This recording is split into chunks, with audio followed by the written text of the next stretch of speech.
Hello and namaste to everyone. My name is Samedha Banka Agrawal. I am lecturer in Chemical Engineering Department of Sri KJ Polytechnic Bharuch, and I welcome you all in this lecture series on industrial management. This is our lecture in the lecture series and second lecture of the chapter 2 part, that is organization structure and organizational dynamics as per the GTU syllabus. બધા છોકરાઓનું હું સ્વાગત કરું છું. આ જે ચોથું lecture છે આપણો ઇન્ડસ્ટ્રીયલ મેનેજમેન્ટ કોર્સ ઉપર, અને આપણે જોવા જઈએ તો આપણો આ બીજો લેક્ચર છે ચેપ્ટર 2, જેનું નામ છે organisation structure and organisational dynamics.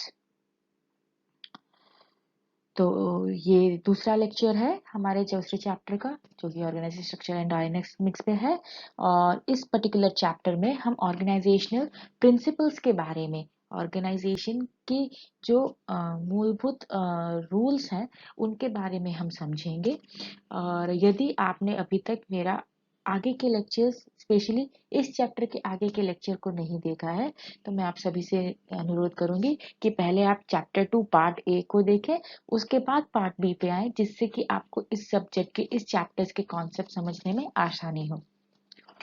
So I request all my viewers that if you haven't visited part A of this chapter, before continuing further, please visit that and then come back to this chapter, as quite a lot of concepts from that chapter part is very important. And if you are going for GTU syllabus and any level GTU examination on industrial management, then chapter 2 part A is very important.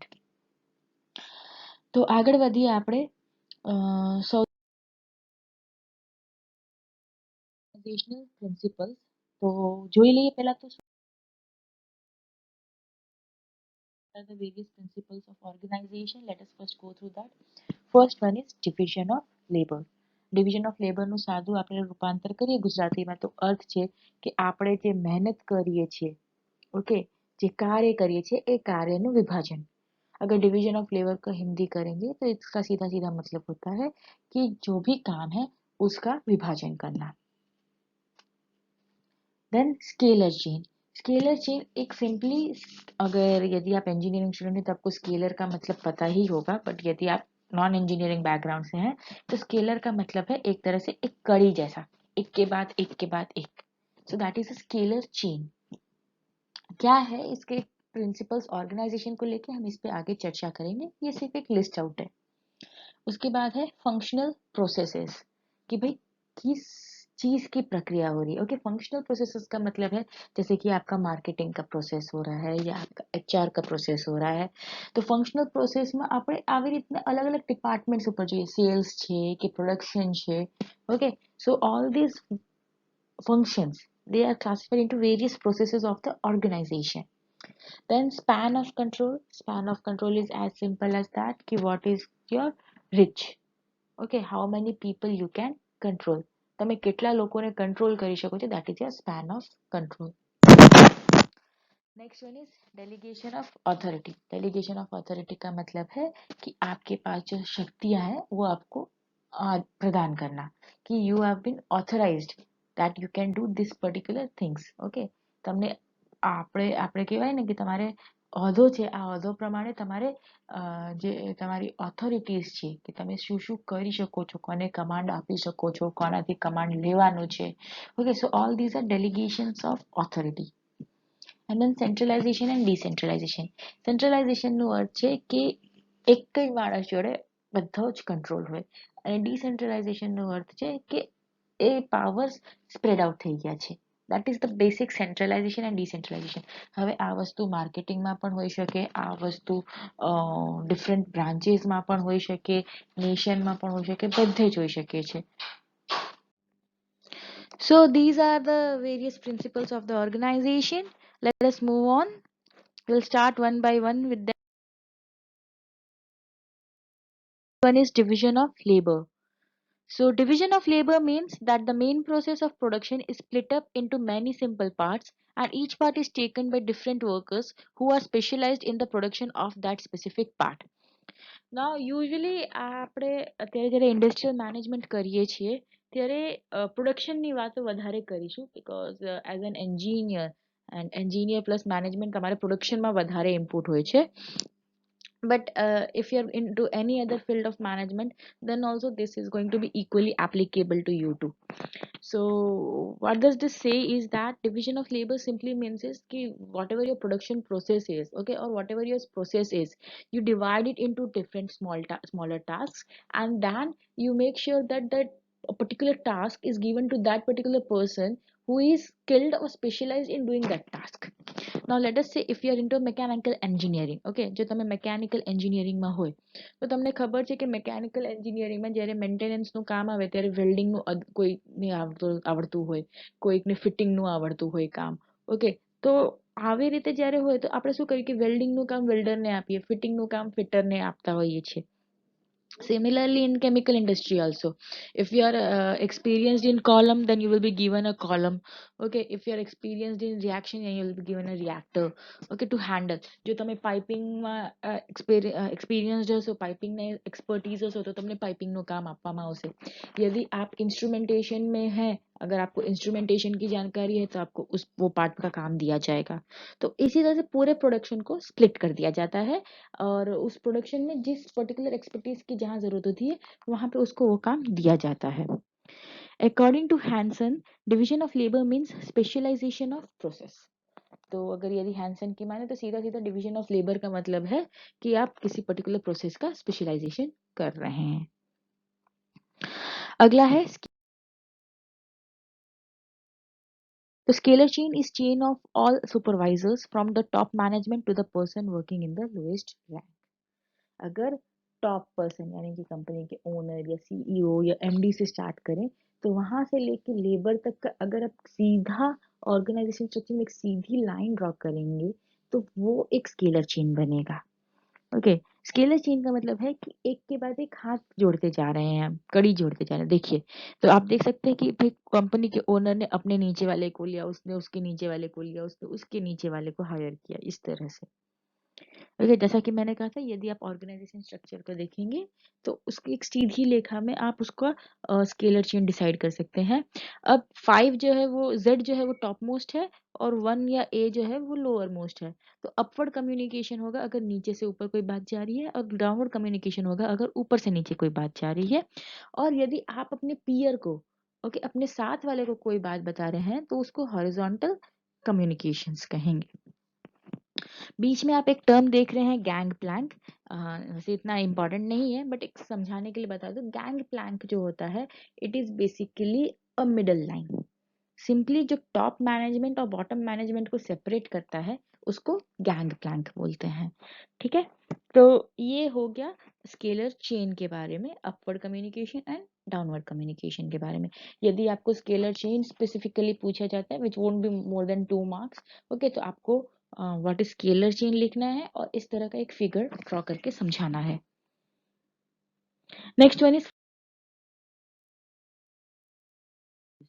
so work of business unit is divided according to various functions.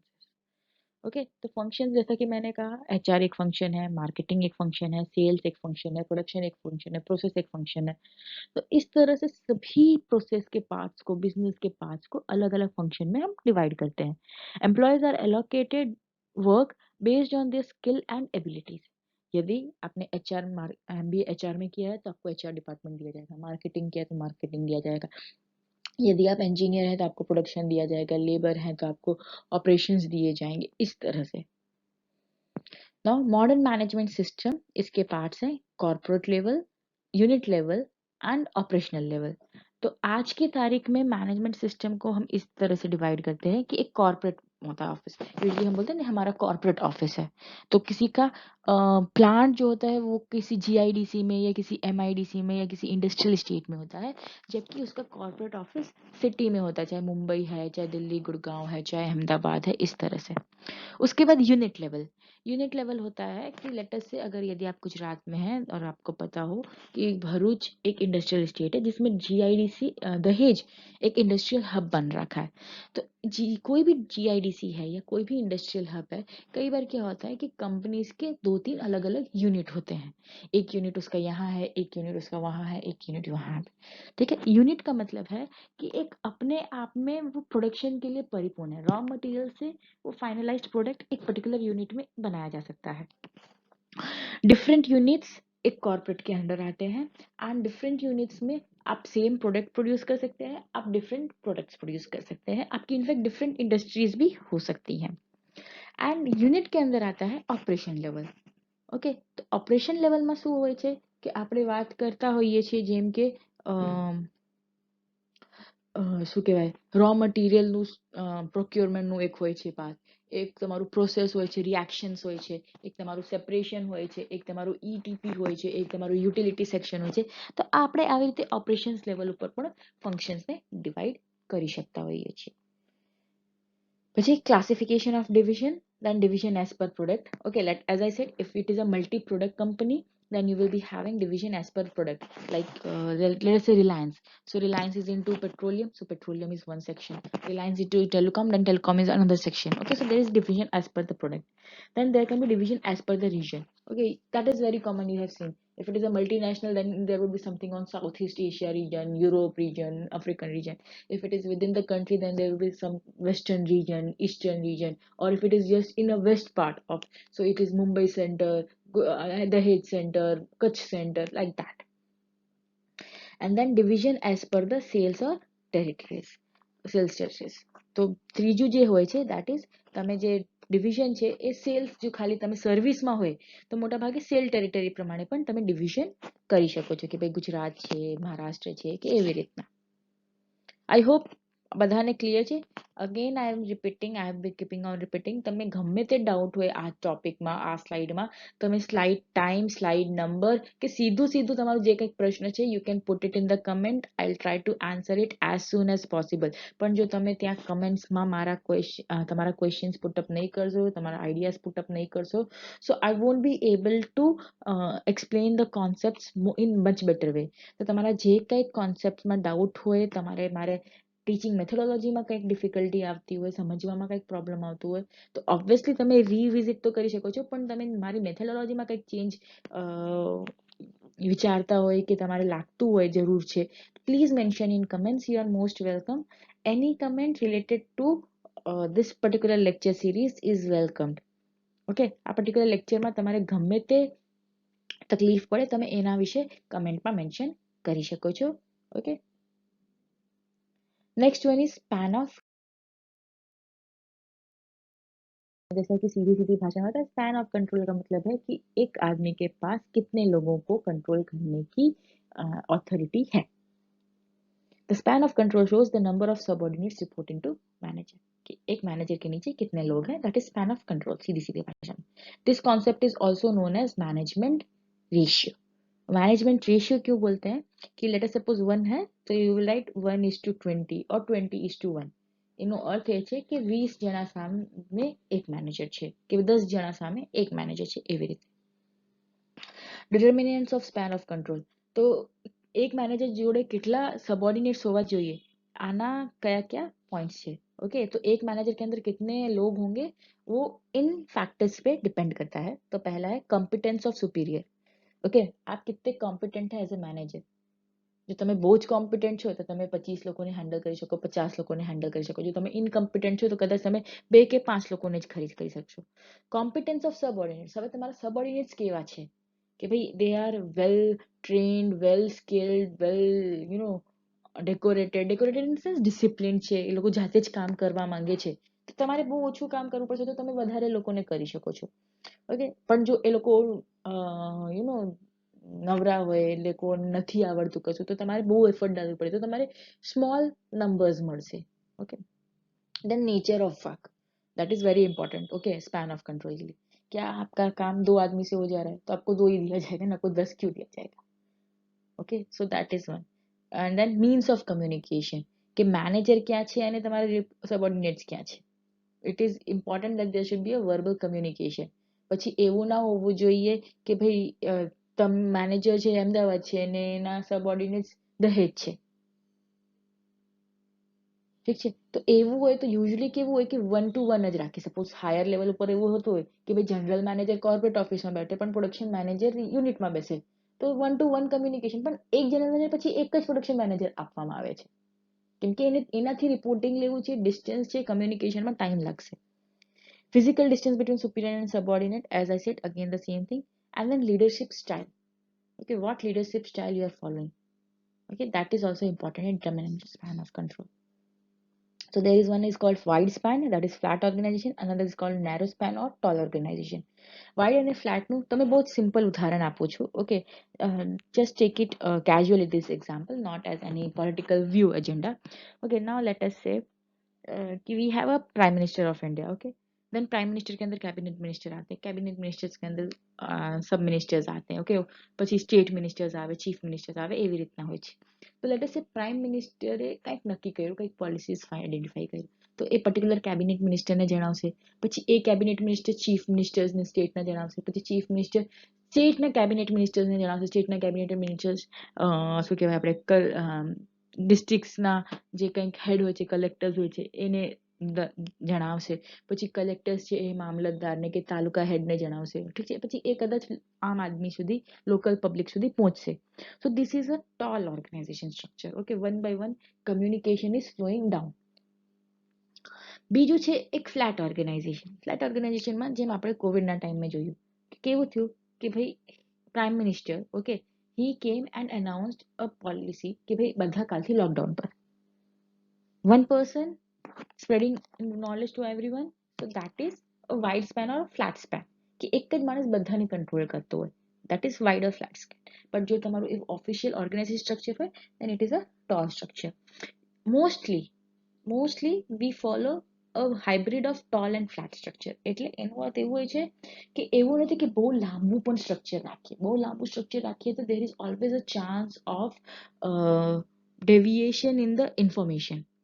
એવું બની શકે છે કે તમે કેવા કંઈક માંગતા હોય અને પૂછતું કંઈક હોય, એવું બની શકે જો બહુ ટોલ હોય તો. ઓકે, આપણે કહેતા હોય ને એક ગેમ પણ રમતા હોઈએ ઘણીક વાર. If you were in my lecture offline, I would have made you play this role કે ભાઈ let us take 5 people. Okay, I'll whisper something in the ear of the first, and I'll ask that person to whisper same thing in second, third, fourth, fifth, every day 1 by 1 jase. And then at the last I will ask fifth person to repeat the whole thing, and you will definitely find there's some deviation in what was originally said and what he conveyed. Okay, so आज problem tall organization. But wide માં શું હોય કે I'm saying it to everyone is going to get the same information. Okay, I hope clear है. उसके बाद span of control का एक formula है. The formula was developed by Dr. V.A. Garikuna, and what does he said is this formula determines the number of contacts between the superior and subordinates. कि superior और subordinate के बीच में कितने contacts हैं. 1 to 1 है, group contact है, one subordinate means the superior in presence of other subordinates. ऐसे 3 categories possible છે. ઓકે, આમાં 3 કેટેગરી પોસિબલ છે.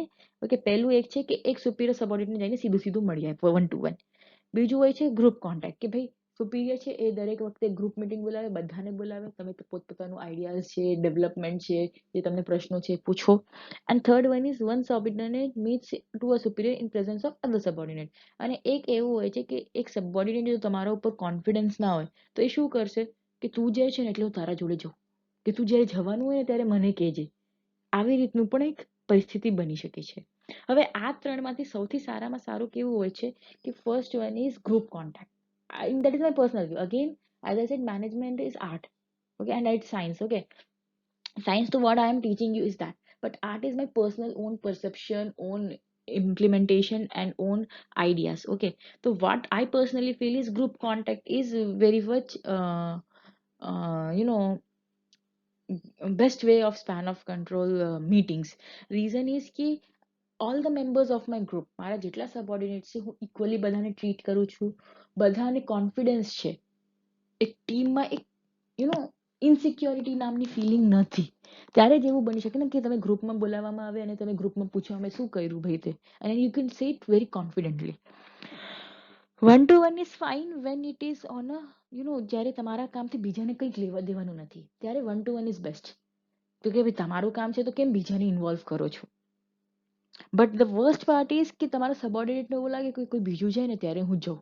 એનું વર્ડ છે કે તમારા અને તમારા સબોર્ડિનેટ વચ્ચે સ્ટ્રોંગ શું કહેવાય કનેક્શન નથી, સ્ટ્રોંગ રિલેશનशिप નથી, which is not a good sign और healthy sign of a good management. I hope सबको समझ में आ रहा है मैं क्या कहना चाह रही हूँ. कि जो स्पैन ऑफ कंट्रोल में मीटिंग होती है सुपीरियर और सबऑर्डिनेट, सुपीरियर मतलब आपका बॉस, सबऑर्डिनेट आपके नीचे वाला, ओके, या आप, एनीवन. तो उन दोनों के बीच की मीटिंग के 3 तरीके हो सकते हैं. आप सीधे जाके अपने बॉस को मिल रहे हो 1 to 1. दूसरा हो सकता है आपका दोस्त जा रहा है तब आप साथ में जाके अपनी बात सरका रहे हो. एंड थर्ड हो सकता है कि आपके बॉस ने सभी के आपके उनके अंडर जितने भी लोग हैं उसको बुलाया है और आपसे सबसे ओपनली डिस्कस कर रहा है. It is very transparent. तो ऑब्वियसली जहाँ ट्रांसपेरेंसी ज्यादा है वो एक बेटर और स्ट्रॉन्ग मैनेजमेंट का इंडिकेशन है. ये एक फॉर्मूला है नंबर ऑफ कॉन्टैक्ट्स का कि आपके अंदर कितने सबऑर्डिनेट्स हैं, आप उसमें कितने कॉन्टैक्ट्स अप्लाई कर सकते हो. ओके, उसके बाद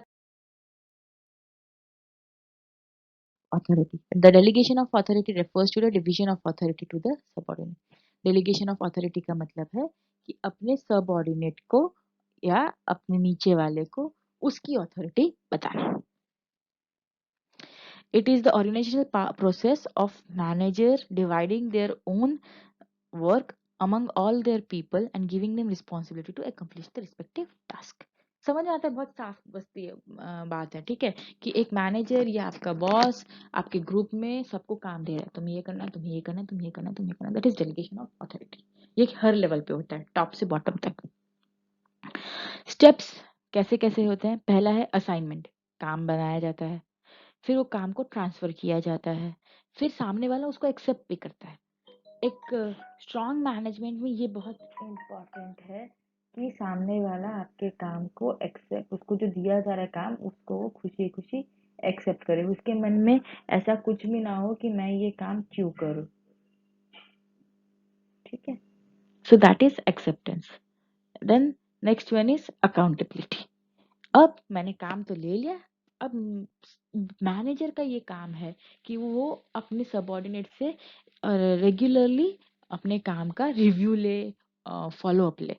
और सबऑर्डिनेट जिसने वो काम लिया है उसकी अकाउंटेबिलिटी है, उसकी जिम्मेदारी है कि वो काम को जिस तरीके से बताया गया उस तरीके से पूरा करे. Next one is authority. Centralization is the reservation of authority at a central point within the organization. किसी एक central point पे उस organization का reservation है. Role of subordinate becomes insignificant in this case. तो जब centralized authority होती है मतलब बॉस सीधा सीधा दे रहा है तो कोई superior subordinate नहीं होता है. ठीक है, बॉस ने बोला सबने वो काम कर लिया, बॉस ने दिया सबने वो काम कर लिया, तो वहाँ पे एक सुपीरियर सबऑर्डिनेट का रिलेशनशिप नहीं बनता है. इसके एडवांटेजेस क्या क्या हैं. फैसिलिटेट्स ग्रेटर यूनिफॉर्मिटी, जैसा कि मैंने कहा कि एक एक इंसान ने कहा कि ये करना है, सबने वो कर दिया सेम काम. Next one is lower operating cost, क्योंकि आपके मिडल मैन खत्म हो गए तो आपका ऑपरेटिंग कॉस्ट ऑटोमेटिकली डिक्रीज हो गया. प्लस आपको बार बार एक इन्फॉर्मेशन को पास करने के लिए एनर्जी, टाइम, मनी का वेस्ट नहीं करना पड़ रहा है. एनहेंसेस कोऑर्डिनेशन, क्यों, क्योंकि सबको पता है करना क्या है तो सब मिलके वो काम कर सकते हैं. Disadvantage, individual initiative is destroyed. अब इसमें किसी का कोई पर्टिकुलर रोल नहीं रहता, सबको सब काम ही करना है. ठीक है. Next one is overburden and with routine functions. अब यूजुअली सेंट्रलाइजेशन ऑफ अथॉरिटी कहाँ आती है कि जहाँ एक ही काम करना है, बहुत सारे इंस्ट्रक्शंस नहीं है कि भाई इसको यहाँ से यहाँ जोड़ देना है. तो कई बार क्या होता है कि बहुत दिन एक ही काम करते हैं ना तो एक बोर्डम आ जाता है, एक बर्डन भी आ जाता है.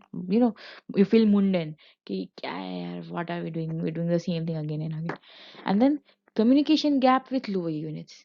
अब इसमें एक चीज और होती है कि यदि आपने एक ओपन चैनल में बोल तो दिया ठीक है, आप मैनेजर थे, आपने आपके सारे इंजीनियर को बोल दिया ये करना है. अब इंजीनियर तो लेबर से ही वो काम कराएगा, तो आपके और लेबर के बीच में कोई कम्युनिकेशन नहीं रहेगा फिर, क्योंकि आप मैनेजर से पूछो क्या हुआ क्या हुआ क्या हुआ, इंजीनियर से क्या हुआ क्या हुआ क्या हुआ, खत्म. तो आपका टॉप का और लोअर का कनेक्टिविटी खत्म हो जाता है इसमें. Keeps the customer away. ठीक है, that is also true. Authority का क्या मतलब है कि भाई dispersal of decision making authority ऊपर से नीचे तक जाता है, जैसे कि मैंने इसके एडवांटेज क्या है, फैसिलिटेट्स डाइवर्सिफिकेशन। इससे क्या होता है कि काम में अलग अलग आइडियाज आते हैं। मेरे बॉस ने मुझे कुछ काम दिया, मैंने उसको सोचा अच्छा इस काम को ऐसे कर सकते हैं, ये काम ही कर, इसको ऐसे करवा देता हूँ। मैं तुम्हारे पास गई कि भाई इस काम को करना है, मैं सोच रही हूँ ऐसा, बट वहां पे तुम्हारा ओपिनियन अलग होगा, तुम्हारे साथ कोई और होगा, उसका ओपिनियन अलग होगा। वो बोलेगा, मैं बोलूंगी इसको ए वे में करते हैं, तुम बोलोगे नहीं बी वे में करते हैं। शायद तुम्हारे साथ जो होगा वो शायद अपना इनपुट डाले कि उसमें बी के साथ एक प्लस ऐड कर दे कि हम ये भी तो कर सकते हैं ना साथ में। So it facilitates diversification. Higher motivation of employees. Employees को काम करने की एक चेष्टा बनी रहती है। क्यों? क्योंकि उनके ऊपर एक अथॉरिटी आई हुई है। Ensures effective control. ओके अगर एक बॉस ने सबको बोल दिया 150 लोगों को भी ये करना है, तो वो 150 लोगों पे कंट्रोल नहीं कर सकता है। पर उसने अपने 5 को बोला, 5 ने अपने नीचे के 5 को बोला, उस तो 25 लोग हो गए, 25 लोगों ने अपने नीचे के 5 को बोला, तो 125 लोगों तक एक बात पहुंच गई बिना किसी डेविएशन के, और सबके पास सबका कंट्रोल, क्योंकि हर किसी को सिर्फ 5 ही लोग को कंट्रोल करना है। मिनिमाइजेस रिस्क, ठीक है, क्योंकि सबका कंट्रोल में चीज है। डेवलपमेंट ऑफ मैनेजमेंट, एक पूरा ऑर्गेनाइजेशन का इससे डेवलप होता है। डिसएडवांटेज क्या क्या है? may increase operational cost. This will definitely increase, actually not may increase, it will definitely increase the operational cost, given that the mode of communication, the channel of communication has enhanced. કેમ કે number of લોકો વધી ગયા છે તો obviously operation cost વધવાનું જ છે. Conflict among same level of employees, अब वही बात होती है ना, जहाँ दो लोग होते हैं, दो आइडियाज आते हैं, तो वहाँ पे कॉन्फ्लिक्ट तो झगड़े तो होने ही है, दो बर्तन आए तो खनकेंगे तो सही. Lack of communication. Okay, now this is what I was saying earlier also, कि मैंने तुमसे कुछ कहा, तुमने मुझसे कुछ कहा, उसने उससे कुछ कहा, एक कम्युनिकेशन में डिफरेंस आ जाता है. कैरेक्टरिस्टिक्स क्या क्या है डिसेंट्रलाइजेशन के? Reflects the management's attitude and philosophy. Decentralisation की वजह से क्या है कि मैनेजमेंट के बारे में बहुत चीजें पता चलती है, मैनेजमेंट इम्प्लीमेंटेशन डिसेंट्रलाइजेशन में ज्यादा बेहतर वे में होता है. Manager skills need to be developed among employees. सभी एम्प्लॉयज में एक कुछ लेवल तक तो मैनेजरियल स्किल्स लाने ही पड़ते हैं, तभी आप डिसेंट्रलाइजेशन वर्क करा सकते हो. Number of decisions made by lower management of the must be made by the lower management. तो काफी सारे डिसीजंस लोअर मैनेजमेंट को इसमें लेने पड़ते हैं, जबकि अगर वो सेंट्रलाइज था तो एक ही आदमी ने सारे डिसीजंस ले लिए. ठीक है, I hope this entire concept is clear to everyone. किसी को कोई भी डाउट हो बॉक्स में लिख सकते हैं. आपको पसंद आ रहा है वीडियो, आप लाइक कीजिए, शेयर कीजिए, कमेंट कीजिए. इट इज टोटली फ्री, आपको टोटल फ्रीडम है. यदि आपको कुछ समझ में नहीं आ रहा है, आपको भी कमेंट बॉक्स में लिखिए. But please do visit all the lectures. At least एक चैप्टर यदि आपने शुरू किया तो उस चैप्टर के सारे वीडियोस आप जरूर देखें. And thank you so much once again for your overwhelming responses for the previous lectures. We'll meet soon.